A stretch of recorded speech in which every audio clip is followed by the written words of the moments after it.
ونعوذ بالله من شرور أنفسنا ومن سيئات أعمالنا من يهده الله فلا مضل له ومن يضلل فلا هادي له وأشهد أن لا إله إلا الله وحده لا شريك له وأشهد أن محمدا عبده ورسوله أما بعد فإن خير الحديث كتاب الله وخير الهدي هدي محمد صلى الله عليه وسلم وشر الأمور محدثاتها وكل محدثة بدعة وكل بدعة ضلالة وكل ضلالة في النار.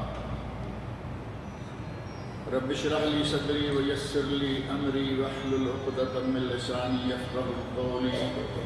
رب أعوذ بك من همزات الشياطين وأعوذ بك رب أن يحضرون.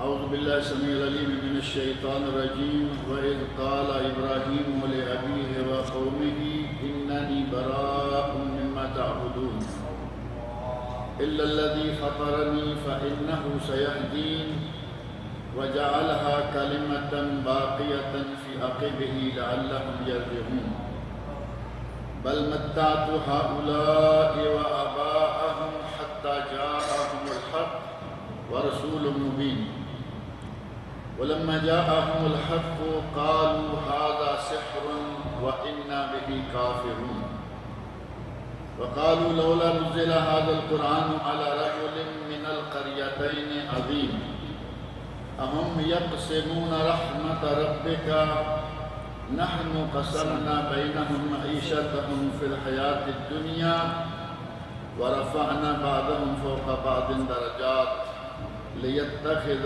بعضهم بعضا سخريا ورحمة ربك خير مما يجمعون. یہ سورہ زخرف کی چند آیات ہیں جو کہ میں نے آپ کے سامنے پڑھی ہیں، اور جیسا کہ آپ کے ذہن میں ہوگا کہ پچھلے درس میں آباء و اجداد کی تقلید، مشرکین مکہ اور انہی کو عبرت دلانے کے لیے پہلی امتوں کے بارے میں کہا گیا کہ تم ہی نہیں، تم سے پہلے بھی لوگ گزرے ہیں جو یہ کہتے رہے ہیں انا وجدنا آباءنا علی امہ، ہم نے تو اپنے ماں باپ کو ایک مذہب پر پایا ہے، وَإِنَّا عَلَىٰ آثَارِهِمْ مُهْتَدُونَ، اور ہم انہی کے نقش قدم پر چلتے ہوئے راستہ پائیں گے. اور اللہ رب العزت نے فرمایا کہ اے میرے نبی، یہ بات صرف آپ کی قوم ہی نہیں کہہ رہی، صرف مکہ والے ہی یہ نہیں مانتے، بلکہ ان سے پہلے بھی ہم نے پہلے بھی جس قریہ کی طرف، جس بستی کی طرف رسول بھیجا، اس بستی کے جو آسودہ حال لوگ، خوشحال اور مالدار لوگ ہیں، وہ یہی کہتے رہے ہیں کہ ہم تمہاری بات نہیں مانیں گے، بلکہ ہم تو جس طرح اپنے باپ دادا کو کرتے دیکھتا آئے ہیں وہی کرتے چلے جائیں گے. اور یہاں اللہ رب العزت نے قریہ کی طرف یا بستی کی طرف رسول بھیجے جانے اور قریہ کے مالدار لوگوں کا ذکر کیا ہے کہ وہ یہ کہا کرتے تھے کہ ہم تمہاری بات نہیں مانیں گے، بلکہ ہم تمہارے لائے ہوئے دین یا شریعت کا انکار کرتے ہیں. اور اس کی وجہ خاص کہ یہ بات مالداروں نے ہی کیوں کہی؟ ماں باپ تو ظاہر ہے کہ غریبوں کے بھی ہیں، ان کے بھی آباء و اجداد ہیں، لیکن یہ بات غریبوں نے نہیں کہی، مالداروں نے کہی. اور مالداروں کے یہ بات کہنے میں راز یہ تھا کہ مالدار عموماً اپنی خرمستیوں میں، اپنی عیاشی میں، اپنے ہر طرح کے عللے تللے میں کچھ اس انداز سے مصروف رہتے ہیں کہ اگر انہیں کہا جائے کہ تمہیں کسی نظام، کسی قانون یا کسی اخلاقی دائرے میں بند رہ کے زندگی گزارنا پڑے گی تو ان کے لیے وہ وبال جان بن جاتا ہے. ایک آدمی عادی ہے، جب چاہے اٹھے، جب چاہے سو جائے.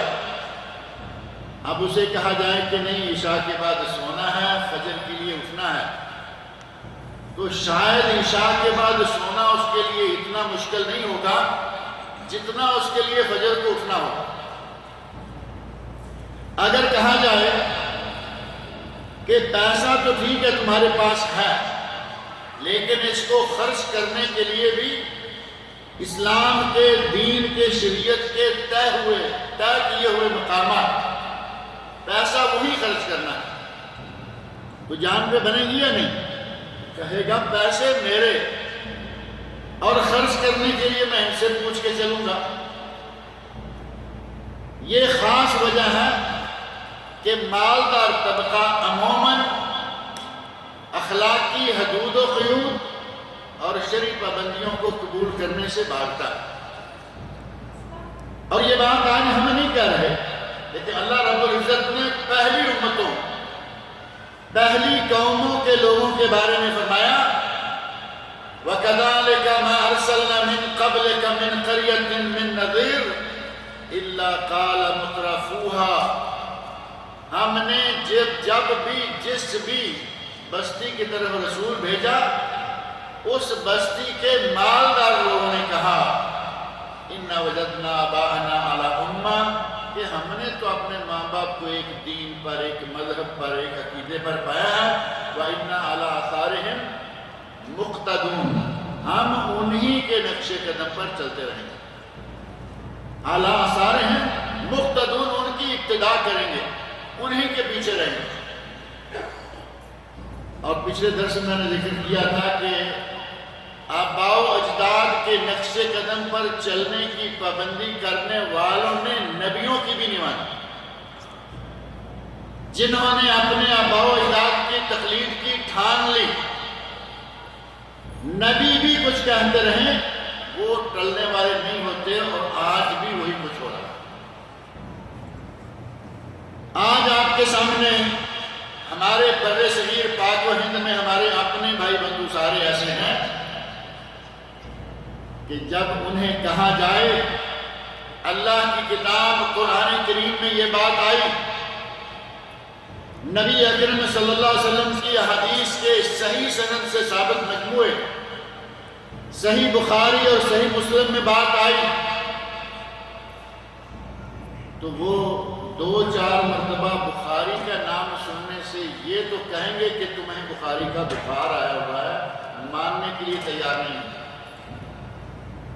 کیونکہ انہیں ایک پٹی پڑھائی جا چکی ہے کہ کچھ بھی ہو، ہم نے جس امام کا پٹا اپنے گلے میں ڈال لیا ہے، ہم اس کی بات کو چھوڑنے والے نہیں۔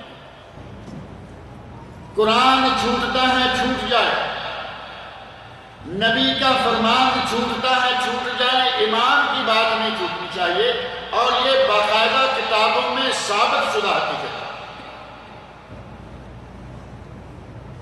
میں نے کبھی ذکر کیا تھا،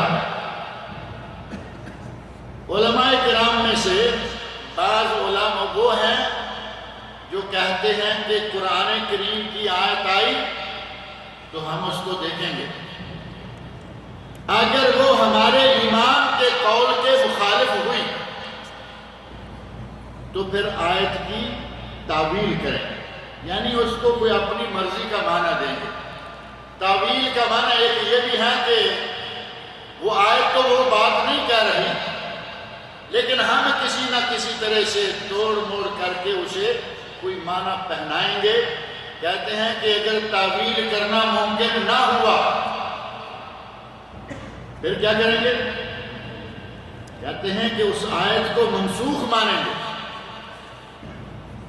آپ حق درمی اور ڈٹھائی، حق درمی کی انتہا، قرآن کی آیت بھی آئے تو یا اس کی تعویل کریں گے یا منسوخ مانیں گے، لیکن اپنے امام کا قول نہیں چھوڑیں۔ اب جو قرآن کریم کی آیت کے ساتھ ایسا کرنے کے لیے تیار ہے، وہ نبی صلی اللہ علیہ وسلم کی حدیث کو مانے گا؟ یہی وجہ ہے کہ 1-2 نہیں، 10-20 نہیں، بلکہ سینکڑوں احادیث رسول صلی اللہ علیہ وسلم ایسی ہیں کہ ہمارے ان لوگوں نے اسی ڈٹائی میں، اسی ضد میں،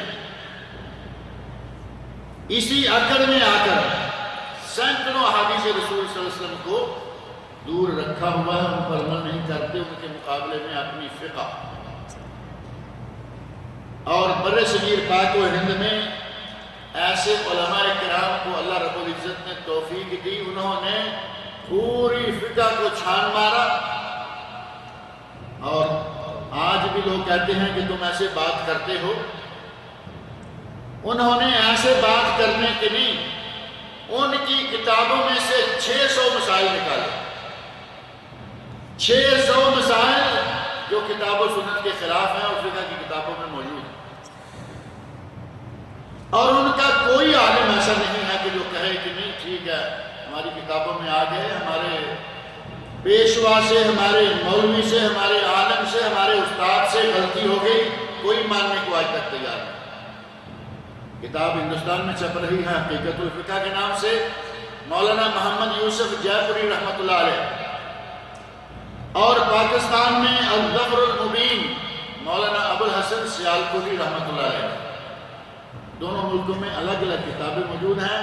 ایک جو نہیں، سینکڑوں مسائل جو فقہ کے کتاب و سنت کے خلاف ہیں، لیکن لوگ آج تک لیے چلے آ رہے ہیں. ان لوگوں نے، پہلی امتوں نے، ان بستیوں کے لوگوں نے، امیر لوگوں نے اپنے ماں باپ کی نہیں چھوڑی، نبی کا انکار کر دیا، شریعت کا انکار کر دیا. آج کیا ہو رہا ہے؟ آج بھی تو وہی ہے. آج قرآن نازل نہیں ہو رہا، ورنہ یہ باتیں شاید آ گئی ہوتی کہ تم بھی تو وہی کر رہے ہو جو وہ کرتے تھے. جہاں قرآن کریم آ جائے یا نبی اکرم صلی اللہ علیہ وسلم کا ارشاد آ جائے، وہاں سر تسلیم خم کر لینا چاہیے، کیونکہ اصل دین کتاب اللہ اور سنت رسول صلی اللہ علیہ وسلم. کتاب اللہ، سنت رسول، ان میں کوئی بات آ جائے، بات ختم ہو گئی.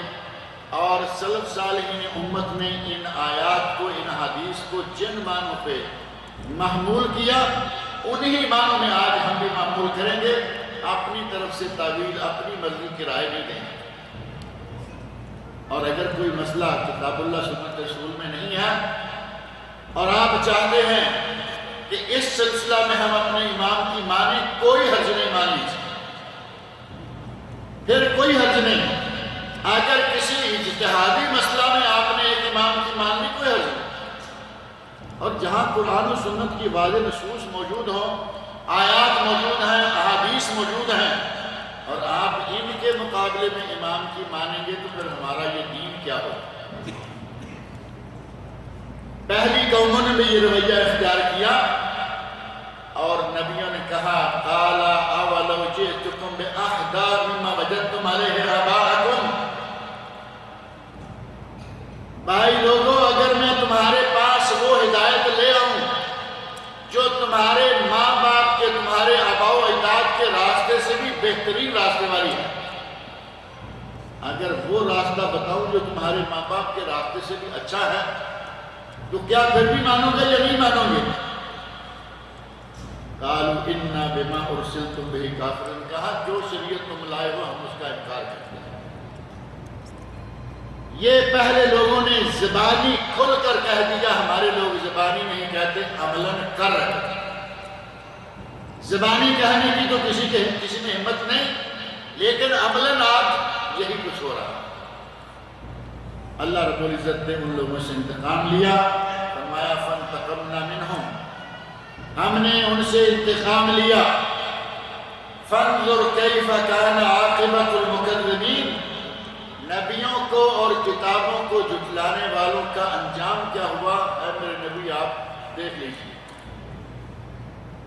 مدائن صالح موجود ہے، شام میں آثار انبیاء موجود ہیں، مختلف قوموں کی تباہی کے نشانات دنیا میں موجود ہیں. فرمایا کہ ان کا ہم نے انتقام لے کر کیا حال کیا، یہ آپ دیکھ لیجیے.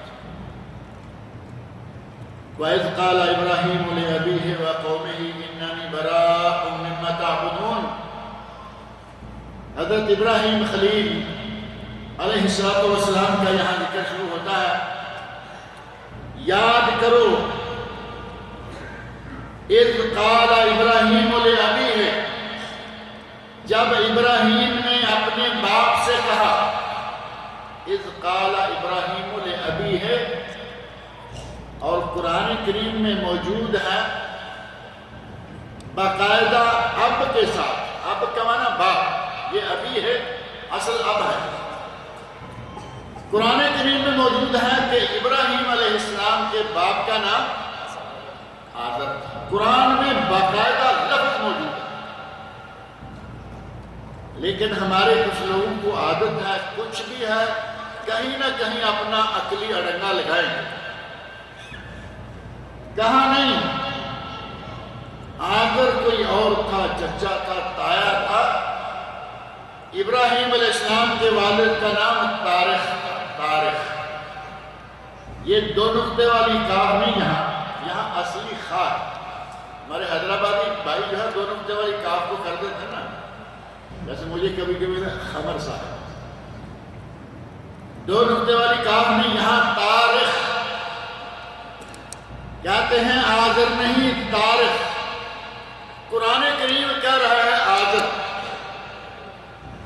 جب ابراہیم نے اپنے باپ آزر سے کہا تم کون ہوتے ہو اس میں اپنی عجیب باتیں کرنا، عجیب بات ہے کہ قرآن کے کلمات کو پلٹنے، قرآن کی آیات کو مروڑ کر پھر نکالا کیا، آزر ہوگا یا طارق ہوگا تمہیں کچھ ملے گا، نام ہے قرآن میں، اللہ نے کہا میرے نبی ابراہیم انہوں نے اپنے باپ آزر سے کہا نہیں ان کا نام طارق تھا، یہ آزر ان کا چچا تایا تھا، عجیب لوگوں کا ذہن ہے۔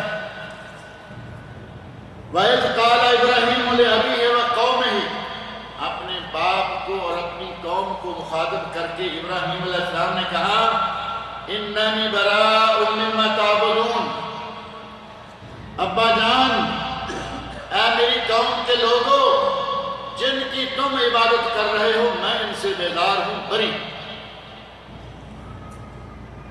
جن چیزوں کی تم عبادت کر رہے ہو میں ان سے بری ہوں، بیزار ہوں۔ اور وہ چیزیں کیا تھیں جن کی وہ عبادت کر رہے تھے؟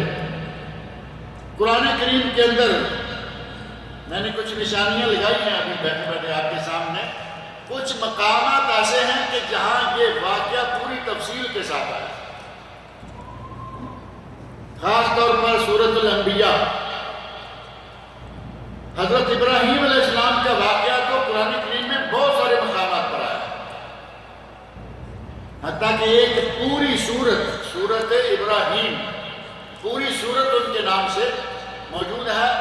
اللہ رب العزت نے ہمیں یہ بتایا ہے کہ وہ کن کی پوجا کرتے تھے، جن کے بارے میں ابراہیم علیہ السلام نے کہا انی براء مما تعبدون، میں بری ہوں ان سے جن کی تم پوجا کرتے ہو۔ اور وہ پوجا کیا کرتے تھے؟ اپنے ہی ہاتھوں سے۔ مشرکین کا عجیب سا حال ہے، اپنے ہی ہاتھوں سے ایک چیز تیار کرتے ہیں پر اسی کی پوجا کرنا شروع کر دیتے ہیں۔ مشرکین مکہ بھی یہی کرتے تھے، بت تیار کیا، لکڑی کا کیا، پتھر کا کیا، ستوؤں کا کیا۔ ایک صحابی کا واقعہ تو ہے نا، ستوؤں کا بت بنا لیا۔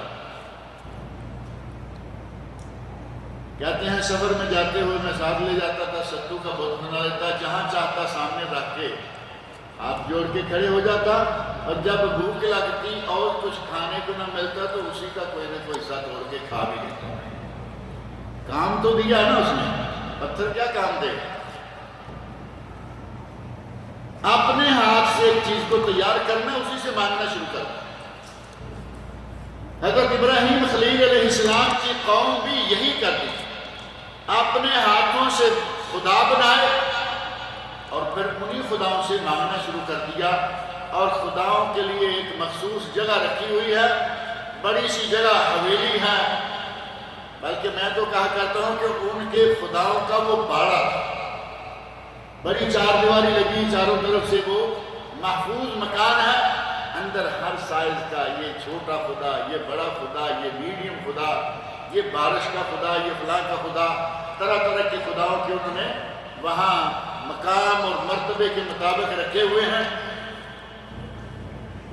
اور جیسے ہمارے بھی آج کل جمعرات کو اپنے معبودوں پر کچھ نہ کچھ چڑھا کے آتے ہیں چڑھاوے، جمعراتوں کو جاتے ہیں نا زیادہ تر، ہر جمعرات کو مزار شریف پر کچھ نہ کچھ چڑھا کے آئیں گے، اور وہ بھی یہ کرتے تھے۔ انہوں نے بھی اپنے خداؤں کے لیے مختلف قسم کے کھانے مٹھائیاں یہ وہ مہیا کر رکھی تھی، دیا کرتے تھے۔ ابراہیم خلیل علیہ السلام نے ان کے خداؤں کا حال کیا کیا؟ قرآن کریم میں سورۃ الانبیاء میں یہ بات موجود ہے۔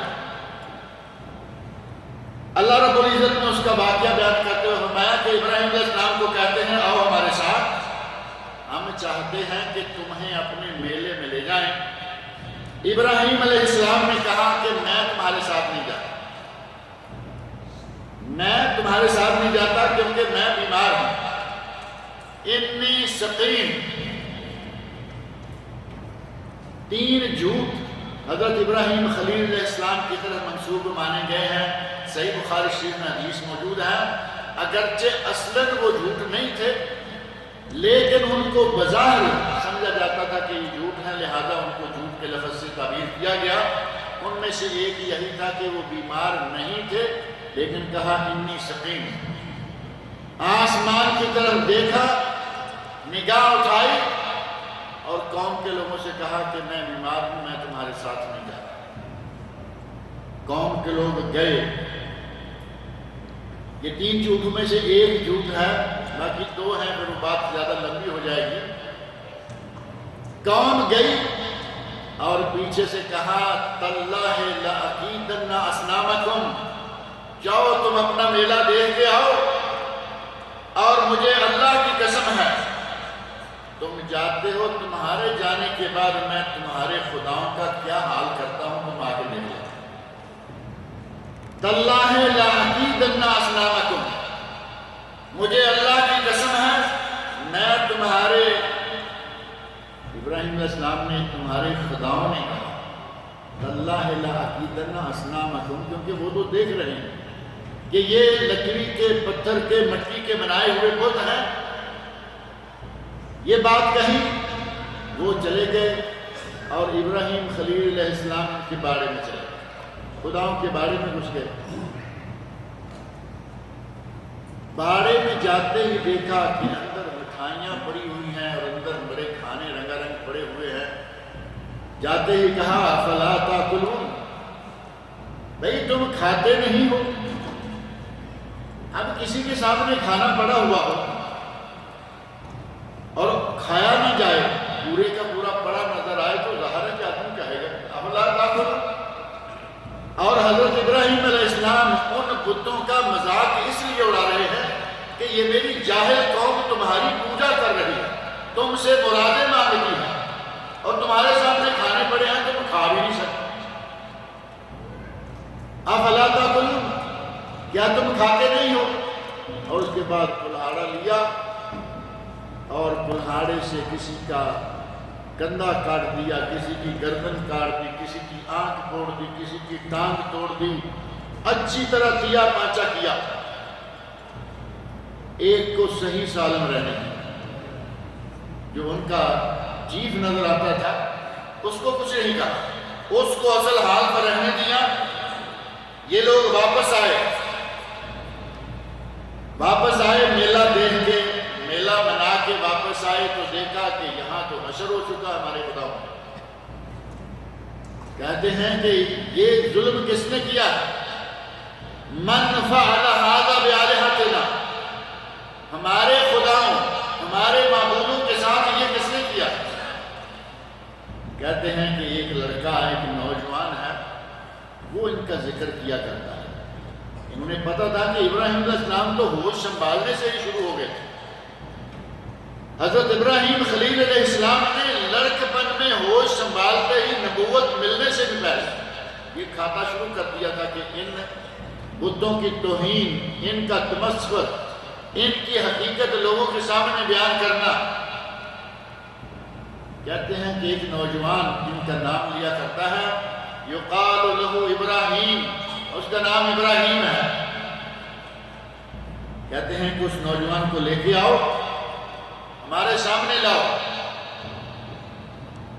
اور وَانْصُرُوا آلِهَتَكُمْ، حَرِّقُوهُ وَانْصُرُوا آلِهَتَكُمْ، ابراہیم کو لاؤ، اسے لا کے بہت بڑی آگ میں جلا دو اور اپنے خداؤں کی مدد کرو۔ آپ اندازہ کریں کہ خدا ان کو مان رہے ہیں، اور مدد کس سے؟ خدا سے تو مدد مانگی جاتی ہے نا، اپنے خدا سے۔ یہ کہہ رہے ہیں وَانْصُرُوا آلِهَتَكُمْ، ابراہیم کو آگ میں جلا کر اپنے خداؤں کی مدد کرو، اگر یہ زندہ رہا تو یہ پھر ان کے ساتھ ایسا نہ کرے۔ گویا چاہتے یہ ہیں کہ ابراہیم خلیل علیہ السلام کو ختم کر دیں، ان کے خداؤں کی مدد ہو جائے گی کہ آئندہ انہیں چھیڑنے والا کوئی نہ رہے۔ ابراہیم علیہ السلام کو لایا گیا، ابراہیم علیہ السلام آئے، دیکھا قوم کھڑی ہے، بتوں کا حال جو وہ کر کے گئے تھے انہیں معلوم تھا، تو انہوں نے کہا کہ ابراہیم انت فعلت ھذا بآلہتنا، ہمارے بتوں ہمارے خداؤں کا یہ حال تم نے کیا ہے۔ ابراہیم علیہ السلام بڑے سکون سے، قرار سے، کوئی ان کو پریشانی نہیں ہے، جو اللہ سے ڈرتا ہے وہ کسی سے نہیں ڈرتا، دل میں کوئی خوف نہیں۔ کہا کہ اگر انہیں تم خدا مانتے ہو تو انہی سے کیوں نہیں پوچھ لیتے؟ یہ جو تمہارے خدا ہیں انہی سے پوچھ لو۔ ان لوگوں نے ایک مرتبہ تو سر جھکا لیے، شرمسار ہو گئے، ندامت ہوئی، آپس میں کہا کہ تم جانتے ہو کہ یہ تو بولتے نہیں، اب اس کو کیا کریں۔ ایک مرتبہ نگاہوں کو، ایک مرتبہ سر گرائے، اور پھر ساتھ ہی اب ظاہر ہے کہ حمیت بھی کوئی چیز ہوتی ہے جسے آپ تعصب کہہ لیں، وہ ٹوٹے پھوٹے ان کے سامنے پڑے ہوئے ہیں، لیکن وہ اڑے ہوئے ہیں اسی جگہ پر کہ نہیں یہ ہمارے خدا ہے۔ فوری طور پر اپنا ہوش سنبھالا، پر پھٹ کے اور کہنے لگے تو جانتا ہے کہ یہ بولتے نہیں، تو جانتا ہے کہ یہ بولتے نہیں۔ ابراہیم علیہ السلام نے اشارہ کیا، کہا کہ یہ بڑا ہے اس سے ہی پوچھ لو، یہ چھوٹے نہیں بولتے ہوں گے، وہ بڑا جس کے کندھے پہ کلہاڑا رکھ کے گئے تھے، کہا اسی ان کے بڑے سے پوچھ لو۔ تو انہوں نے کہا کہ یہ اس کا ہمارے پاس کوئی جواب نہیں ہے، جو باتیں یہ کہہ رہا ہے اب اس کا ایک ہی حل ہے کہ اس کو یہاں سے اٹھاؤ اور اس کو جا کے آگ میں جلا دو۔ ابراہیم علیہ السلام نے کہا افتعبدون من دون اللہ ما لا ينفعکم شیئا ولا یضرکم، اے احمق لوگو ان کی پوجا کرتے ہو جو نہ تمہیں نفع دے سکیں نہ تمہیں نقصان دے سکیں، اور کسی کو نفع نقصان کیا دیں گے جو اپنے آپ کو نہیں بچا سکتے، کسی کا کیا بچائیں۔ ہمارے لوگ تو پاک و ہند میں بھی آج تک اس طرح کے ذہن لیے کر رہے ہیں، جنگ لگی ہے، کہہ رہے ہیں کہ بم تو آ رہا تھا، بم تو سیدھا آ رہا تھا، پورا لاہور تباہ ہو جاتا، سرکار نے نیچے سے بم کو پکڑا اور راوی میں پہن دیا۔ سرکار نے بم کو پکڑا، اس وقت سرکار نے بم پکڑ لیا تھا، اور یہ پچھلے دنوں سرکار کے اپنے مزار پہ بم چلے، سرکار کو ہوش ہی نہیں آئی۔ عجیب عقل ہے مشرک کی۔ کہا کہ سرکار نے بم کو پکڑ کے پانی میں پھینک دیا تاکہ بم پھوٹے نہیں، تباہی نہ ہو، سرکار کے اپنے مزار پہ بم پھٹ گئے اور سرکار کو پتہ نہیں چلا۔ ایک بنی کئی لاہور والی سرکار پہ اور بڑی امام والی سرکار پہ، پاکستانی لوگ، انڈیا کے لوگ اردو خبریں پڑھتے ہوں گے، ان کے مزاروں پر بم چلے، یہ کچھ نہ کر سکے۔ اور جو بڑی سرکار ہیں سب سے، یہاں بھی تو بڑی سرکار سے کہا نا کہ اس سے ہی پوچھ لو، بڑی سرکار سے پوچھ لو، تیرے پورے شہر کو تباہ کر کے رکھ دیا گیا، اس میں تھوڑا سا گرین زون بنایا گیا تھا، معلوم ہے نا، بغداد میں بڑی سرکار بغداد والے ہیں، شیخ عبد القادر جیلانی رحمۃ اللہ علیہ، وہ تو بہت بڑی سرکار ہیں، اس میں کوئی شک نہیں، لیکن انہوں نے جو بنایا بڑی سرکار، ان کا نظریہ ہی کوئی اور ہے، وہ کچھ بھی کر سکتے ہیں، دنیا میں کچھ بھی ہو ان کی مرضی سے ہوگا۔ پورا بغداد تباہ کر کے رکھ دیا، بم چلا چلا کے، سرکار نے کچھ بھی نہیں کیا پورے کے پورے علاقے پر۔ اور وہ بھی یہاں والی سرکاروں نے تو شاید یہ سمجھا ہوگا کہ چلیں بم چلانے والا مسلمان ہے، وہاں بم چلانے والے کون تھے؟ مسلمان تھے، وہاں بم چلانے والے یہودی اور عیسائی۔ یہ جن دنوں بغداد کی تباہی ہوئی ہے پچھلے دنوں، آپ کے علم میں ہے،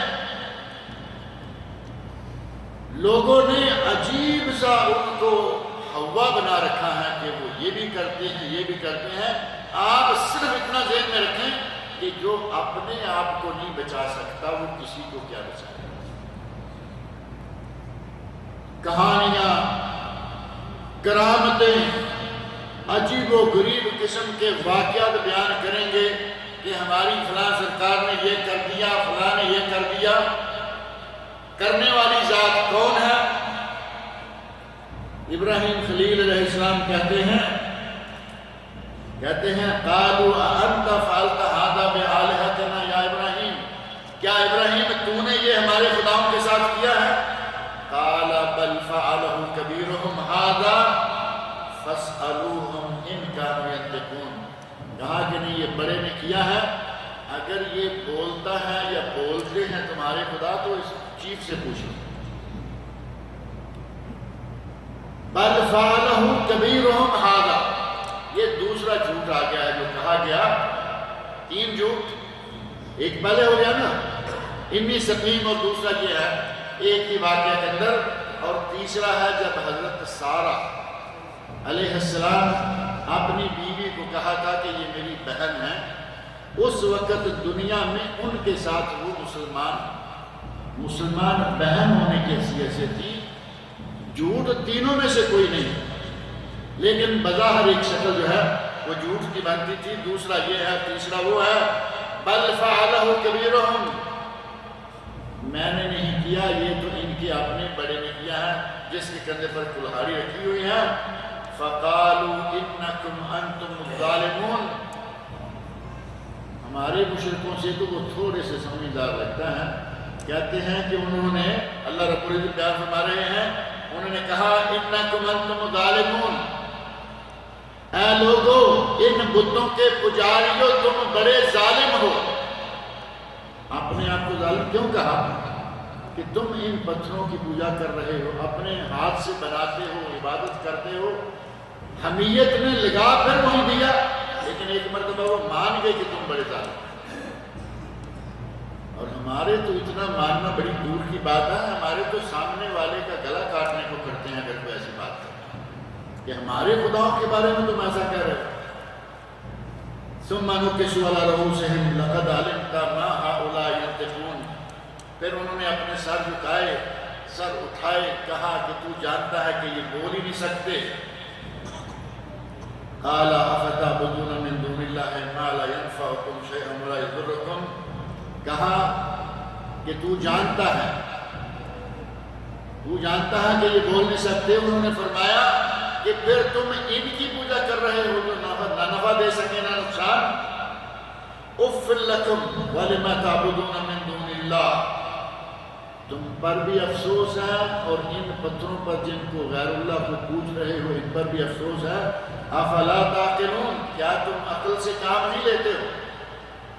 قالوا حرقوه وانصروا آلهتكم ان كنتم فاعلین، کہا اگر کچھ کر سکتے ہو تو آج اپنے خداؤں کی مدد کرو، اس نوجوان کو جلا دو، آج اپنے خداؤں کی مدد کرو۔ یہ حال ہے ان کے خداؤں کا۔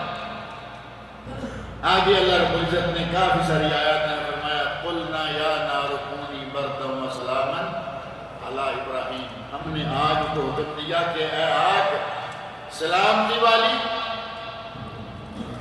ٹھنڈی اور سلامتی والی، یہ دونوں صفت ٹھنڈی ہو جائے اور اتنی ٹھنڈی نہ ہو جائے کہ ابراہیم علیہ السلام انہیں ٹھنڈک لگے، بلکہ سلامتی والی یعنی بہترین، جیسے ہمارے کہتے ہیں نا کہ کولنگ کم کر دو، کولنگ زیادہ کر دو، وہ تو اللہ کا حکم ہے۔ بردن و سلامن، ٹھنڈی بھی ہو سلامتی والی بھی ہو۔ ابراہیم علیہ السلام کے واقعات کا قرآن کریم میں جا بجا بڑے بہترین انداز سے اللہ رب العزت نے ذکر کیا ہے، اور اصلاً ابراہیم علیہ السلام کی زندگی ہوش سنبھالنے سے لے کر آخر دم تک امتحانات امتحانات امتحانات ہیں۔ دنیا کا کوئی بڑے سے بڑا عزیز، کوئی قیمتی سے قیمتی جان ہو سکتی ہے، تو ابراہیم علیہ السلام کا اس میں بھی امتحان لیا گیا۔ اور دنیا میں اگر کوئی مشکل سے مشکل ترین کام ہو سکتا ہے تو اس کام کے کرنے کے لیے بھی ابراہیم علیہ السلام سے امتحان لیا گیا۔ اپنا وطن چھوڑا، اپنے بال بچوں کو میدان میں، کھلی جگہ میں، فی واد غیر ذی زرع، ایسے مقام پر چھوڑنے کا اللہ نے حکم دیا کہ جہاں نہ کوئی فصل ہے، نہ کھیت ہیں، نہ باغات ہیں، نہ پھل ہیں، نہ غلے ہیں، بے واد غیر ذی زرع۔ اللہ نے فرمایا کہ ایسی جگہ جہاں کوئی زراعت نہیں ہو، ابراہیم علیہ السلام کو حکم ہوا وہاں بال بچوں کو چھوڑو، وہاں چھوڑ دیا۔ ابراہیم علیہ السلام کو اللہ نے بڑھاپے میں جا کر بیٹا عطا کیا،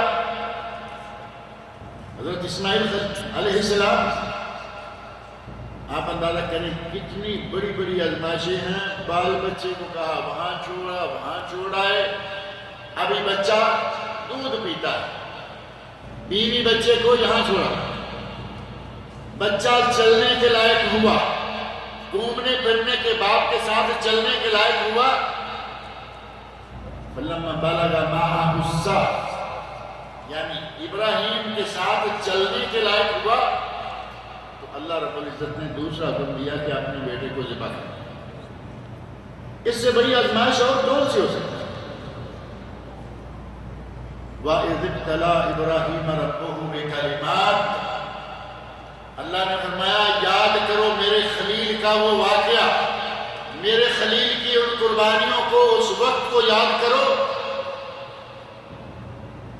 وَإِذِ ابْتَلَىٰ إِبْرَاهِيمَ رَبُّهُ، یہاں اگر تھوڑا سا زیر زبر آگے پیچھے ہو جائے، اگر یہ ہو جائے وَإِذِ ابْتَلَىٰ إِبْرَاهِيمُ رَبَّهُ، تو سارا پاسا ہی پڑ جاتا ہے کہ جب ابراہیم نے اپنے رب کو آزمایا، صرف زیر زبر کو آگے پیچھے کر۔ اصل کیا ہے؟ وَإِذِ ابْتَلَىٰ إِبْرَاهِيمَ، وَإِذِ ابْتَلَىٰ إِبْرَاهِيمَ رَبُّهُ، جب ابراہیم کو ان کے رب نے آزمایا، رب نے آزمایا، اور وہ آزمائشیں یہی ہیں جن کا ذکر ہو رہا ہے۔ رب نے آزمایا تو نتیجہ کیا ہوا؟ فَأَتَمَّهُ، ابراہیم علیہ السلام نے ان آزمائشوں کو پورا کیا، ان امتحانات میں پورے اترے۔ وَإِذِ ابْتَلَىٰ إِبْرَاهِيمَ رَبُّهُ بِكَلِمَاتٍ، ابراہیم علیہ السلام کو مختلف طریقوں سے، بچوں کو وہاں چھوڑ کے آ جاؤ، بچے کو ذبح کر دو، بڑی بڑی قربانیاں اللہ رب العزت نے مانگی اور انہوں نے وہ قربانیاں پیش کر دی۔ خلوص و وفا کی انتہا ہے ابراہیم علیہ السلام کے پاس، اور یہی وجہ ہے کہ آج سال میں کوئی وقت ایسا نہیں گزرتا کہ لوگوں کا رخ مکہ کی طرف نہ ہو۔ حج ہی نہیں، سارا سال 12 مہینے 52 ہفتے، ہر روز 360 دن جہاز لدے چلے آ رہے ہیں، گاڑیاں بھری چلی آ رہی ہیں، مکہ جا رہے ہیں، اور مکہ میں جو کچھ ہے ہر چیز کے ساتھ ابراہیم علیہ السلام کا نام جڑا ہوا۔ بیت اللہ کا نام لیں، ابراہیم خلیل معمار کعبہ، کعبہ کی تعمیر کرنے والے خلیل۔ طواف بیت اللہ کا ہے، اور یہاں سے نکلیے عمرے ہی کے لیے اگر آپ گئے ہیں تو پھر آپ کو صحیح کرنی ہوگی۔ یہ صحیح صفا اور مروہ ابراہیم خلیل کی بیوی ہاجر علیہ السلام اور ان کے بیٹے اسماعیل علیہ السلام، یہ ان کی یادگار ہے۔ اسماعیل علیہ السلام کو بھوک لگی ہوئی ہے، بے آب و گیاہ جنگل جہاں یہ چھوڑ کے گئے ہیں، پہاڑوں کے درمیان، کھانے پینے کے لیے کچھ نہیں، ماں کو بھی کھانے پینے کو کچھ نہیں ملا، بالآخر چھاتی سے دودھ بھی ختم ہو گیا۔ اب پریشان ہو کے بھاگیں، کبھی صفا پہ کبھی مروہ پہ۔ اللہ رب العزت نے اہل ایمان کے لیے قیامت تک فرض کر دیا کہ اگر یہاں بھاگیں گے نہیں، اگر یہاں چلیں گے نہیں، یہ سفر طے نہیں کریں گے، نہ عمرہ مکمل ہوگا نہ حج مکمل۔ اللہ نے آزمائشیں بڑی بڑی لی، لیکن ان کے خلوص و وفا کی ان آزمائشوں کے نتیجہ میں اللہ رب العزت نے پھر انہیں بڑا مقام عطا کیا۔ قیامت تک کے لیے یہ سلسلہ جاری رہے گا۔ اور صرف یہی نہیں، اللہ رب العزت نے فرمایا کہ اے ابراہیم، اب تم ہمارے امتحانات میں پورے اترے ہو، ہم نے تمہیں سارے جہان کا امام بنایا۔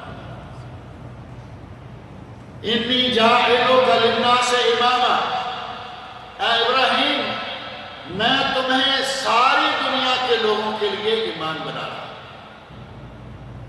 اور آپ دیکھیں حضرت ابراہیم خلیل علیہ السلام، عیسیٰ علیہ السلام ہیں، عیسائی پیار کریں گے، مسلمان تو ہر نبی کو مانتے ہی مانتے ہیں، دوسرے لوگ ہیں الزام، بدتمیزیاں، گستاخیاں کرنے والے موجود ہیں۔ کسی بھی نبی کا نام لیں گے، ایک دو آپ کو قومیں ملیں گی ماننے والے، باقی نہ ماننے والے۔ ابراہیم علیہ السلام کا نام لیں، نہ کوئی پہلے انکار کرنے والا، نہ کوئی آئندہ انکار کرنے والا، کوئی انکار کرنے والا نہیں۔ اللہ رب العزت نے ہر کسی کے دل میں ان کا احترام ڈالا اور فرمایا کہ دنیا کے لیے، لوگوں کے لیے امام بنا رہے ہیں۔ ابراہیم علیہ السلام نے فوراً اللہ رب العزت سے ایک سوال اور کر دیا، اپنے ہی آپ کو بچا لینا، اپنے ہی لیے مانگ لینا۔ حضرت ابراہیم علیہ السلام نے کہا کہ میں تو ہو گیا امام، ساتھ ہی دوسرا سوال یہ کر دیا، کہا وَمِن ذُرِّيَّتِ، اللہ نے کہا کہ ہم نے تمہیں نبوت دی، نبوت تمہارے خاندان میں رکھی، تمہیں امامت دی، تو کہا یا اللہ کہ میری اولاد کو بھی۔ تو اللہ نے فرمایا کہ ظالم میرے اس وعدے کو نہیں پا سکے، لَن يَنَالَ عَهْدُ الظَّالِمِينَ، جو ظالم ہے وہ میرے اس عہد کو نہیں پائیں گے۔ اگر کوئی تمہاری پیروی مکمل کرتا آ رہا ہے، اسے شرف ملے گا، عزت ملے گی۔ نبی صلی اللہ علیہ وسلم کی بعثت کے زمانے تک، بعثت کا زمانہ ابراہیم خلیل علیہ السلام کے مدتوں بعد آیا، لیکن اس زمانے تک اگر کوئی کہے نا کہ میں حنیف ہوں، میں ابراہیمی ہوں، میں ابراہیم خلیل کا ماننے والا ہوں، کبھی اس کو کوئی اذیت پہنچانے کے لیے تیار نہیں۔ ساری دنیا ان کی بھی عزت کر رہی ہے۔ نبی صلی اللہ علیہ وسلم کے زمانے تک بھی چند لوگ موجود تھے۔ اللہ رب العزت نے ابراہیم خلیل کو بہت مقام دیا، کعبہ شریف تیار کر کے دعا مانگی، ایک دو نہیں، 2-4 چیزیں مانگی۔ کعبہ شریف تیار ہو گیا، ابراہیم پہلے اکیلے دعا مانگ رہے ہیں، اب بیٹا بھی ساتھ آ گیا، اسماعیل، دونوں ساتھ آ گئے۔ ایک دعا مانگی، یا اللہ مجھے اور میرے بیٹے کو شرک سے دور رکھنا۔ ابراہیم خلیل ہیں، حنیف ہیں، موحد ہیں، پھر بھی کہہ رہے ہیں کہ یا اللہ مجھے اور میرے بیٹے کو وَجْنُبْنِي وَبَنِيَّ أَن نَّعْبُدَ الْأَصْنَامَ، مجھے اور میرے بیٹے کو اس سے دور رکھنا کہ ہم بتوں کی پوجا کریں۔ اللہ رب العزت نے دعا مانگی، کہا یا اللہ میں یہ گھر جو بنا رہا ہوں، دائیں بائیں کوئی پھل نہیں، کوئی سبزیاں نہیں، کوئی غلہ نہیں، وَارْزُقْ أَهْلَهُ مِنَ الثَّمَرَاتِ، اس گھر کے دائیں بائیں آ کے جو لوگ رہیں، جو سکونت اختیار کرے، اہل مکہ کو پھلوں کا رزق عطا فرما۔ اللہ رب العزت سے اچھی چیز مانگ لی، وہ بنی اسرائیل کی طرف بھی تو کہہ سکتے تھے نا کہ ہمیں پھول چاہیے، عدس چاہیے، بصل چاہیے، پیاز چاہیے، لوبیا چاہیے، یہ چاہیے۔ اللہ سے وَارْزُقْ أَهْلَهُ مِنَ الثَّمَرَاتِ، اس گھر کے رہنے والوں کو، اس کے باسیوں کو، اس کے پڑوسیوں کو پھلوں کا رزق دے۔ اللہ رب العزت نے یہ دعا بھی قبول فرمائی کہ دنیا بھر میں کوئی بھی پھل کہیں بھی پکتا ہے، ملک والوں کو کھانے کے لیے ملے یا نہ ملے، مکہ میں مل جاتا ہے۔ اللہ رب العزت نے ابراہیم خلیل کی دعا قبول کی، اور یہ کوئی تعجب والی بات بھی نہیں کہ آپ کہیں گے کہ یہ کیسے ہوا کہ ملک والوں کو ملے یا نہ ملے۔ آپ کو معلوم ہوگا کہ یہاں آپ کے یہاں سعودی عرب میں مارکیٹ میں کچھ چیزیں ایسی ملتی ہیں جن کے اوپر باقاعدہ لکھا ہوا ہے فار ایکسپورٹ، آئی ہے پاکستان سے بن کے، جاؤ پاکستان میں ڈھونڈ کے دیکھو وہاں نہیں ملے، یہ کوالٹی پاکستان میں نہیں ملے، کپڑے میں ہے، کسی کھانے کی چیز میں ہے، پھل میں ہے، یہ اسپیشل انہوں نے ایک کوالٹی رکھی ہے فار ایکسپورٹ اونلی۔ اللہ رب العزت نے اس وقت ابراہیم خلیل کی دعا کو قبول کیا، آج فار ایکسپورٹ کر کے ہی کیوں نہ بھیجنا پڑے، دنیا بھر کا پھل یہاں آ جاتا ہے، ملک والوں کو ملے یا نہیں۔ وَبَعَثْ فِيهِمْ رَسُولًا مِّنْهُمْ مِنْ أَنفُسِهِمْ، فرمایا اے اللہ اس گھر کے رہنے والوں کے لیے رسول بھیج جو انہی میں سے ہوں۔ قبول ہوئی یا نہیں دعا؟ اور اندازہ کریں کہ کتنے عرصے کے بعد قبول ہوئی، لیکن دعا قبول ہوئی۔ اللہ رب العزت نے حضرت محمد رسول اللہ صلی اللہ علیہ وسلم کو ابراہیم خلیل کی اولاد سے اور مکہ والوں کے لیے مکہ سے نبی بھیجا۔ ابراہیم خلیل علیہ السلام کی اولاد سے بڑی دیر تک انبیاء کرام کا سلسلہ جاری رہا، لیکن وہ سارے کا سارا سلسلہ جو ہے وہ حضرت اسحاق علیہ السلام کی لائن سے آ رہا تھا۔ حضرت اسحاق علیہ السلام اور حضرت اسماعیل علیہ السلام یہ دونوں بیٹے ہیں، پہلے اسماعیل اور دوسرے اسحاق۔ جب تک اسماعیل تھے وہ اکلوتے تھے، پھر اللہ نے اسحاق بھی عطا فرمائے، وَمِن وَرَاءِ اسحاق یعقوب۔ جب بشارت دی اسحاق علیہ السلام کی تو کہا کہ تم نے تو بیٹا مانگا ہے، ہم تمہیں پوتا بھی دیں گے۔ یہاں سے مانگو جہاں سے تھوڑا مانگے تو زیادہ ملتا ہے، کہاں سے مانگتے ہو جنہیں اپنے لیے بھی کچھ نہیں ملتا؟ کیا خیال ہے ہماری ان سرکاروں کو اندر دیا جا رہا ہوگا کچھ؟ مر گئے، معاملہ ختم ہو گیا۔ آپ میں نے عرض کیا تھا کہ اپنے ہاتھ سے بناتے ہیں پھر انہی کی پوجا شروع کرتے ہیں، یہ مسلمان نہیں وہی کچھ کر رہے ہیں۔ ہم ہندوؤں کے لیے بڑے زور سے کیا کہتے ہیں جی وہ اپنے ہاتھ سے تیار کرتے ہیں، اور پھر وہ تم بھی اپنے ہاتھ سے تیار کرتے ہو، پھر انہی کی پوجا کرتے ہو۔ کل تک یہ سرکار چارپائی پر تھی، اب تھوڑا سا ان کو دیکھ لو اپنے ہاتھ سے کیسے تیار کیا۔ کل تک سرکار شان بان سے دوسری کرسی پر، صوفے پر بڑی عزت احترام سے بیٹھے ہوئے تھے، بولتے تھے، کھاتے تھے، پیتے تھے۔ سرکار بیمار ہو گئے، سرکار کو وضو کرانے کے لیے کوئی، بٹھانے کے لیے کوئی، اٹھانے کے لیے کوئی، سرکار اور بیمار ہو گئے، چارپائی سے لگ گئے۔ اب کھانے کے لیے نہیں بلکہ گلے میں کچھ ڈالا جا رہا ہے، یہ وہ تاکہ سرکار زندہ رہے۔ اور ایک وقت آیا کہ سرکار کو غسل ان لوگوں نے اپنے ہاتھ سے دیا، سرکار غسل کرنے کے لائق نہیں رہے، سرکار اپنا غسل نہیں کر سکتے، لوگوں نے کپڑے اتارے اور مریدوں نے انہیں غسل دیا، مریدوں نے انہیں کفن پہنایا اور مریدوں نے اٹھا کے چارپائی پہ رکھا، مریدوں نے کندھوں پہ اٹھا کے قبرستان میں پہنچایا اور مریدوں نے قبر میں رکھا۔ پھر مریدوں نے مٹی ڈالی، مٹی ڈال کے کیا بنایا؟ قبر ہی نہیں بنائی بلکہ پوری اب سرکار بنا دی۔ قبر تیار ہونے کے بعد ہمارے یہاں جو سرکاریں نظر آتی ہیں، آپ بھی سارے دیکھتے ہوں گے، یہ مسجد، یہ لائٹیں اس کے مقابلے میں کچھ بھی نہیں۔ وہاں اتنی زبردست لائٹیں، اتنی خوشبوئیں، اتنا قیمتی اندر سامان، اتنی قیمتی دیواریں اور ان کے سنگ مرمر۔ کس نے سرکار کو بنایا؟ ان لوگوں نے خود بنایا، اپنے ہاتھوں سے سرکار تیار کی اور اپنے ہاتھوں سے پھر اسے مانگنا شروع کر دیا۔ وہی سجدے کر رہے ہیں، وہی طواف کر رہے ہیں، وہی سارا کچھ کر رہے ہیں۔ پہلی قومیں یا آج کے ہندو وغیرہ ہی اپنے ہاتھ سے بنا کر اپنا خدا اور اس سے مانگتے نہیں، مسلمان بھی یہ کر رہے ہیں، لیکن الزام فوری طور پر ان کے دے دیتے ہیں، نہیں پتھر سے اپنا بت بناتے ہیں، تم اپنے ہاتھوں سے مٹی کا بت بناتے ہو۔ اب پیچھے وہ کسر رہ گئی جو ہمارے ایک ساتھی نے ایک مرتبہ کہا تھا، پھر اس کے بعد یہ مجھے کئی جگہ سے سننے کو ملا۔ سب سے پہلے میں نے اپنے ہندوستان کے ایک عالم مولانا کبیر احمد صاحب سے دبئی میں سنا، انہوں نے کہا، مسلمانوں، ہندوؤں کے کھڑے بت اور تمہارے گڑے بت،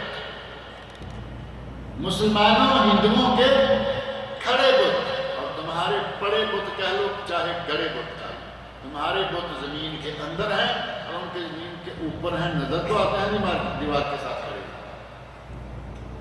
مسلمانوں کا اس طرح کا اخلاقی اور مذہبی طور پر، خاص طور پر مسلکی مذہبی طور پر اتنا پتلا حال ہو چکا ہے کہ جو کچھ غیر قومیں اپنے پتھر کے خداؤں کے ساتھ کر رہی ہے، ہمارے مسلمان جو ہیں وہ اپنے بزرگوں، ولیوں، سرکاروں، درباروں کے ساتھ کر رہے ہیں۔ اللہ رب العزت نے ابراہیم خلیل علیہ السلام کی طرف اشارہ کرتے ہوئے فرمایا، وَإِذْ قَالَ إِبْرَاهِيمُ لِأَبِيهِ، یاد کرو ابراہیم کو۔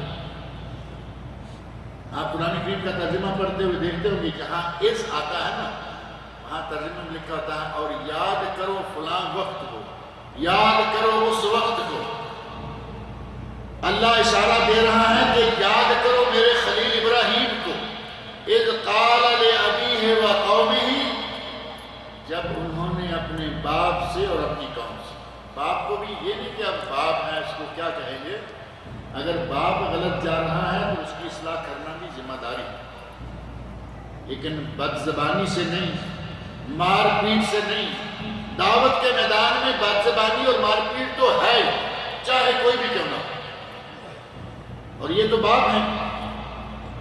اچھے طریقے سے باپ کو سمجھایا کہ یہ جو کچھ تم کر رہے ہو یہ ٹھیک نہیں ہے، قوم کو سمجھایا اور کہا، اننی براء مما تعبدون، میں اس سے بیزار ہوں، میں اس سے بری ہوں جن کی تم عبادت کر رہے ہو، الا الذی فطرنی، میں تو صرف اسی ایک رب کی عبادت کروں گا جس نے مجھے بنایا،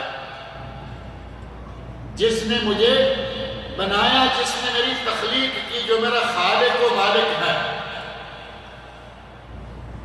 فَإِنَّهُ سَيَهْدِينِ، مجھے صحیح راہ وہی۔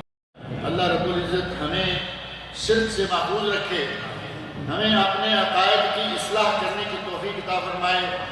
ہمارے گرد و پیش، ہمارے عزیز و اقارب، ہمارے بھائی بہن، بہت سارے ایسے لوگ ہیں جو اس بیماری میں مبتلا ہیں، پھنسے ہوئے ہیں۔ دعا کریں کہ اللہ رب العزت ہمارے سب عزیزوں کو بھی موحد مسلمان بنائے۔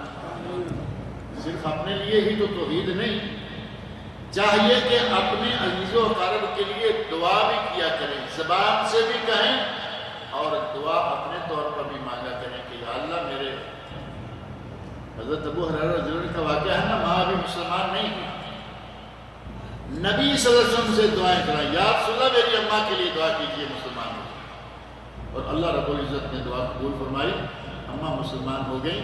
دعائیں بھی کیا کیجئے کہ اپنے عزیز و اقارب کے لیے اللہ رب العزت انہیں عقیدہ توحید عطا فرمائے، شرک کی جن بھول بھلائیوں میں وہ پھنسے ہوئے ہیں اللہ تعالیٰ ان کو نکالے، اور اللہ تعالیٰ ان کو صحیح دین قبول کرنے کی توفیق عطا فرمائے۔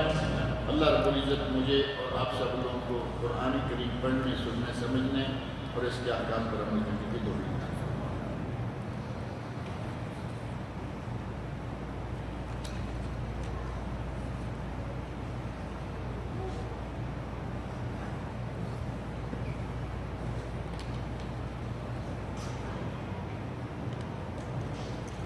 پاکستان سے جامعہ اسلامیہ مدینہ منورہ میں ایک طالب علم پڑھ رہے تھے، اور پچھلے دنوں ان کا ماسٹر کا سرٹیفکیٹ جو ہے وہ مکمل ہو گیا، ایم اے انہوں نے کر لیا، پی ایچ ڈی ڈاکٹری کی طرف رواں تھے۔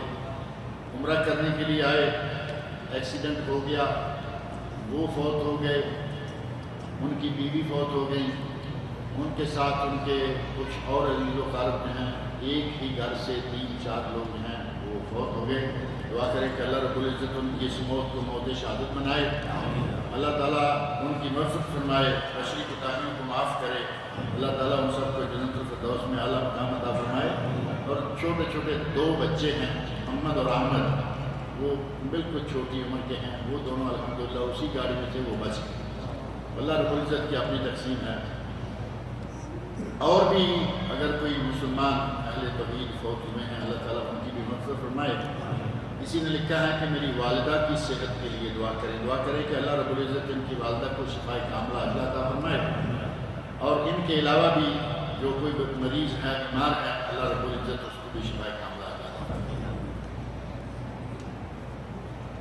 فرض نماز کے دوران یعنی سجدہ میں اور قاعدے میں بیٹھتے وقت کیا اپنے لیے دعا اور اپنے عزیز و اقارب کے لیے دعا مانگ سکتے ہیں؟ سجدوں میں اور قاعدہ میں اتحیات للہ اللہم صلی اللہ محمد کے بعد جو رب اجعلنی ہے یا ربنا آتنا فی الدنیا ہے، یہاں سجدے میں اپنے لیے، اپنی عزیز و اقارب کے لیے، اپنی ملک و قوم کے لیے، جس کے لیے چاہے دعا مانگیں، آپ کا حق ہے۔ بلکہ نبی صلی اللہ علیہ وسلم نے جو فرمایا ہے، اقرب ما یکون العبد من ربہ وہو ساجد، بندہ اپنے رب کے قریب ترین تب ہوتا ہے جب وہ سجدے میں دعا مانگیں۔ اور نبی اکرم سے فرماتے ہیں فاجتہدوا فی الدعاء، سجدے میں دعا کرنے کی کوشش کرو، فقامن ان یستجاب لہ، سجدے میں مانگی گئی دعا قبولیت کے بالکل قریب ہے، یعنی وہ زیادہ قبول ہوتی ہے، لہذا دعائیں کیجیے۔ اگر مغالطہ ہو جائے، ایک رکعت ہی پڑھ کر غلطی سے سلام پھیر لیں تو پھر ایک رکعت چھوٹی ہوئی پڑھ سکتے ہیں، یا پھر دوبارہ 2 رکعت۔ نبی اکرم صلی اللہ علیہ وسلم سے سہو ہوا، 4 رکعتوں والی نماز 2 رکعتیں پڑھ کے سلام پھیرا، مسجد سے باہر نکلے، سامنے کھجور کا تنا تھا جس کے پاس کھڑے ہو کر آپ عموماً اپنے صحابہ سے کچھ گفتگو کیا کرتے تھے۔ آپ وہاں گئے، صحابہ میں سے کوئی بتا نہیں رہا کہ آج 2 رکعتیں کیوں؟ عصر کی نماز تھی، ظہر کا بھی نام آتا ہے، ظہر عصر، یا دونوں میں سے کوئی ایک زیادہ صحیح روایت یہ ہے کہ وہ عصر کی نماز تھی۔ سب سمجھ رہے ہیں کہ ہو سکتا ہے نماز کم ہو گئی ہو، آپ نبی ہیں، وہی آ گئی ہوگی، کیونکہ ایسا ہوا کہ نماز کے دوران جبرائیل امین آئے اور آ کے کچھ کہہ گئے۔ جو جوتا پہن کر نماز پڑھنے کی حدیث ہے، واقعہ یاد ہوگا نا، صحابہ کرام نے بھی جوتے پہنے ہوئے ہیں، نبی صلی اللہ علیہ وسلم نے جوتے پہنے ہیں، اور دوران نماز نبی صلی اللہ علیہ وسلم نے جوتا اتار دیا، سارے صحابہ نے بھی اتارا۔ بعد میں پوچھا کہ بھائی تم نے یہ جوتے کیوں اتارے؟ فرمایا یا رسول اللہ آپ نے اتارے، ہم نے۔ فرمایا مجھے تو جبرائیل نے آ کے کہا تھا کہ آپ کے جوتے کے نیچے کچھ لگا ہوا ہے، میں نے تو اس لیے اتاری تھی۔ تو صحابہ کو معلوم تھا کہ نماز کے دوران بھی جبرائیل علیہ السلام آ جایا کرتے ہیں، کوئی پوچھ نہیں رہا۔ ایک صحابی، سارے لوگ تو ہمت والے نہیں ہوتے، لیکن کچھ لوگ ذرا بڑے دل گردے والے ہوتے ہیں، یا رسول اللہ آپ بھول گئے ہیں یا نماز کم ہو گئی؟ سیدھا ٹک سے سوال مارا، آپ کو سیرت الصلاۃ ام نسیتا یا رسول اللہ، صحیح بخاری مسلم کی حدیث ہے، نماز کم ہو گئی آپ بھول گئے؟ فرمایا نہ میں بھولا ہوں نہ نماز کم، اتنا بھول اب تک بھی یاد نہیں آیا۔ اب سارے صحابہ شیر ہو گئے، کہا نہیں یا رسول اللہ آج 2 رکعت ہوئی۔ آپ وہیں سے واپس گئے، 2 رکعتیں اور پڑھی اور سلام پھیرنے سے پہلے سجدہ صاحب 2 سجدے کیے اور سلام پھیر دیا۔ اس حدیث کو سامنے رکھیں تو اس سوال کا جواب واضح طور پر موجود ہے۔ 1 رکعت پہ پڑھ کر سلام پھیر دیا، یاد آ گیا کہ 1 پڑھی ہے، 1 اور پڑھیں اور سلام پھیرنے سے پہلے 2 سجدے کریں، آپ کی نماز انشاءاللہ منظور ہوگی۔ کہتے ہیں کہ میرا نام محمد ریاض ہے، میں قرآن سیکھ رہا ہوں، بچپن سے کچھ پڑھا نہیں، اس لیے پڑھنے میں بڑی دشواری ہو رہی ہے۔ شیخ سے اور سارے بھائیوں سے دعا کی گزارش کرتا ہوں، آپ لوگ دعا کیجئے میرے لیے، اللہ مجھے اچھے سے قرآن پڑھنا سکھائے۔ اللہ رب العزت ان کو قرآن کریم پڑھنا سکھائے، بلکہ ان کو قرآن کریم کا حافظ بنائے۔ اللہ سے تو ناممکن نہیں ہے نا، بڑی بڑی عمر کے لوگوں نے شروع کیا اور اللہ رب العزت نے انہیں حافظ قرآن بنایا۔ بڑی عمر کے لوگوں نے شروع کیا، اللہ نے عالم دین بلکہ شیخ الحدیث بنا دیا۔ عالم دین عام نہیں بلکہ شیخ الحدیث، جو ایک مدرسے کا سب سے بڑا مدرس ہوتا ہے، جو بخاری شریف پڑھانے والے۔ اللہ رب العزت نے ایسے واقعات دیے اور اتفاق سے جن کا میں ذکر کر رہا ہوں بڑی عمر میں شروع کیا، شیخ الحدیث بن گئے، وہ میرے استاد ہیں۔ شیخ الحدیث مولانا محمد صدیق فیصل آبادی رحمۃ اللہ علیہ۔ شادی کے بعد پڑھنا شروع کیا اور مرکز جمعیت کے نائب امیر، جامعہ سلفیہ کے ناظم اعلیٰ اور شیخ الحدیث، میں نے بخاری شریف انہیں سے پڑھی ہے۔ اللہ رب العزت ان کو غریق رحمت کرے۔ ایک شخص امامت کروا رہے تھے، قرات کے دوران وہ شخص رک گئے، کوئی لقمہ نہیں دے سکا۔ میں وہ امام کے پاس سے گزر رہا تھا تو میں نے لقمہ دے دیا، مگر میں نماز میں نہیں تھا، کیا میرا لقمہ دینا صحیح ہے یا نہیں؟ مجھے مسئلہ معلوم نہیں۔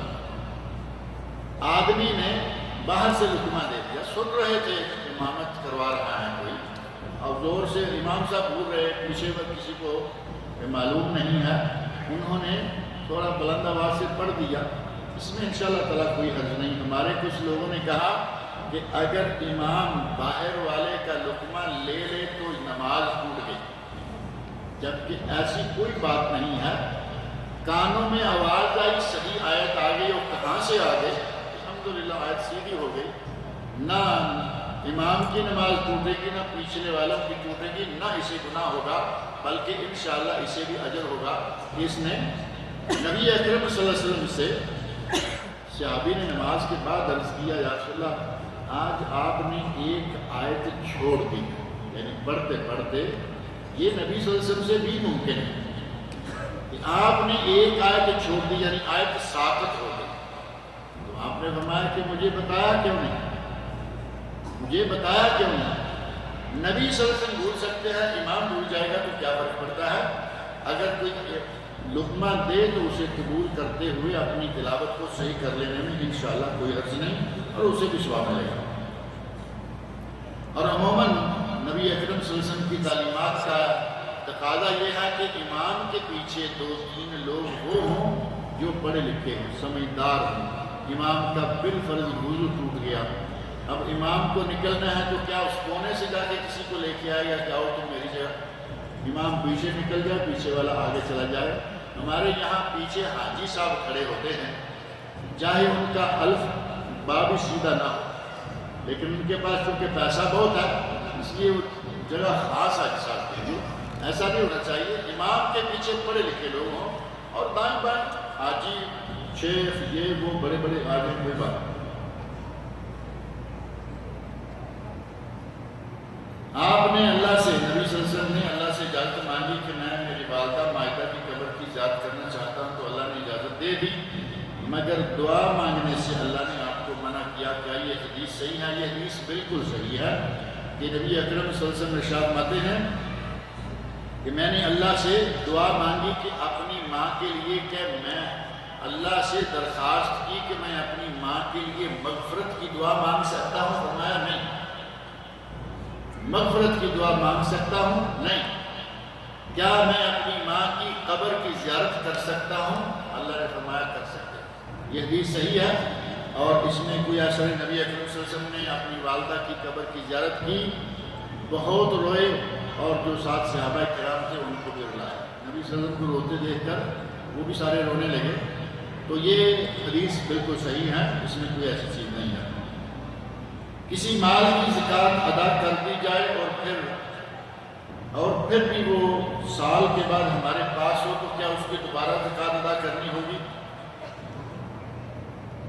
یعنی جب تک اسے کسی ٹھکانے نہ لگا دیا جائے، کیا ہر سال ہر حال میں زکوٰۃ دینی؟ اب پیسہ آپ کے پاس ہر سال پڑا ہوا ہے، موجود ہے، سال کے بعد 2.5 ریال 100 میں سے 2.5 ریال دیتے ہوئے مشکل نظر آ رہی ہے۔ اگر وہ پیسہ کہیں ٹھکانے لگا دیا الحمدللہ، مکان بنا لیا، اب آپ کی زکوٰۃ رک گئی۔ لیکن اگر مکان نہیں بنایا، آپ نے اپنے سیف میں پیسہ رکھا ہوا ہے یا بینک اکاؤنٹ میں رکھا ہوا ہے، اللہ کی نعمت ہے، آپ کے پاس محفوظ ہے، آپ کو اس میں سے جب تک وہ آپ کے کنٹرول میں رہے گا 2.5% زکوٰۃ دینا ہوگا۔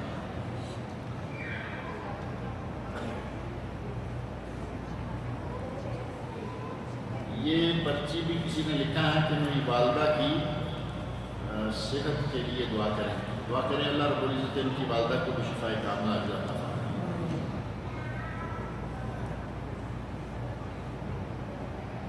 اور یہ کچھ وہ ایسا لکھا ہوا ہے جو میں نہیں جانتا، یہ کوئی اور زبان ہے، اس پہ لکھ دیں گے انشاءاللہ، اگلی مرتبہ اس کا جو ہے ہم جواب دیں گے، اس کے اوپر اردو لکھ لیں گے۔ بیماری کے چلیے ٹھیک ہے، یہ کہتے ہیں کہ اس نے بیماری کے لیے لکھا ہے، دعا کریں کہ اللہ رب العزت جن کے بارے میں اس کاغذ میں لکھا ہے اللہ انہیں شفائے کاملہ عطا فرمائے۔ ایک سوال یہ ہے کہ اگر کسی سے رمضان کے روزے رکھنا ناممکن ہو، کوئی ایسی بیماری ہے، بڑھاپا ہے، لاغری ہے، روزے نہیں رکھ پاتے تو کیا کیا جائے؟ اگر روزے نہیں رکھ پاتے اور آپ کے پاس مالی استطاعت موجود ہے، یعنی پیسہ ہے، تو پھر آپ روزانہ ایک غریب کو روزہ رکھوا دیں، روزانہ ایک غریب مسکین کو روزہ رکھوا دیں، آپ کو انشاءاللہ اس کا ثواب ملتا رہے گا۔ اور اگر کوئی آدمی غریب ہے، وہ روزہ رکھ بھی نہیں سکتا اور کسی کو رکھوا بھی نہیں سکتا، تو اللہ رب العزت اسے معاف کرے گا، نہ اس پہ روزہ فرض ہے نہ اس پہ کفارہ فرض ہے۔